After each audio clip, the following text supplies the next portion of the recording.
the world this way. In fact, the right hemisphere is roughly specialized for chaos, and the left hemisphere is roughly specialized for order, which is why the left hemisphere tends to have the linguistic elements and why people are right-handed. And the right hemisphere has a more diffuse structure. It's more associated with negative emotion and imagination, and the two communicate between each other through the corpus callosum, and the right hemisphere appears to update the left hemisphere kind of slowly, often in dreams.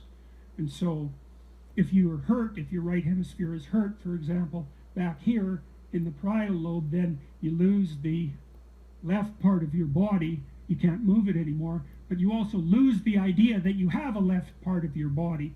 So it's like blindness. It's a blindness to the left. And so if someone comes along and says, you know, you're not moving your left arm, you're going to say, yeah, well, my arthritis is bothering me today. You haven't moved it for 6 months. Well, my arthritis is bothering today. Or, you know, you're not moving your left foot. It's like, well, you know, I'm too tired.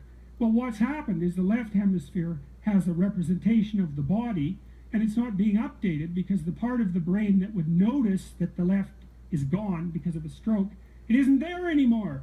And so the left already has a model. It's not going to change. It's hard to change your model of yourself. You don't have a tooth pulled.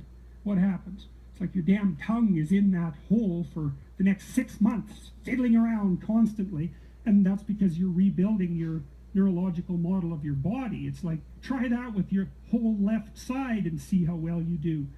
You know, so this guy named Ramachandran was experimenting with people like this.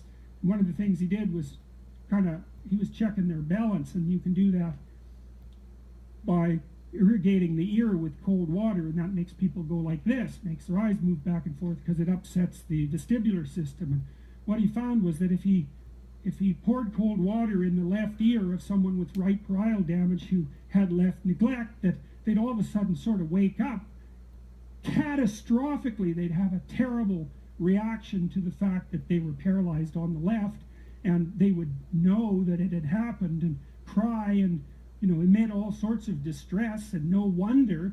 And then like 20 minutes later, they'd snap back into their damaged mode of being, and they would not deny, because that isn't really what it is that they couldn't update the model. They just didn't have the neurology for it anymore, so they were back to not noticing that it was gone and coming up with stories about it.